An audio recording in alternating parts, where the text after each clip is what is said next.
iskrena, najbolj iz srca možna hvala, da ste si danes vzeli čas in da ste se nam pridružili na tej Kozmo poletni zabavi. Zdaj, ko smo s puncami iz uredništva razmišljali, kakšno zabavo hočemo pripraviti, smo si zamislili na tako druženje z ljudmi, ki vsak na svoj način prispevajo svoj delček ustvarjanju blagovne znamke Kozmopolitan, pod milim nebom, ob sproščenemu pogovoru, dobremu koktejlu, dobremu burgerju in seveda dobri muziki. Ampak tudi še enkrat res iskrena hvala, da zadnjih 20 let, odkar Kozmopolitan Slovenija obstaja na slovenskem trgu,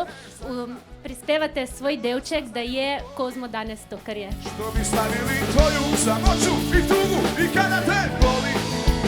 ti za ljubav ne voli, ja te izdati neću, svima odmluvi sreću. Sama, ako ostaneš sama, nemoj da saznaju oni, što bi slavili tvoju samoću i tugu i kada te boli,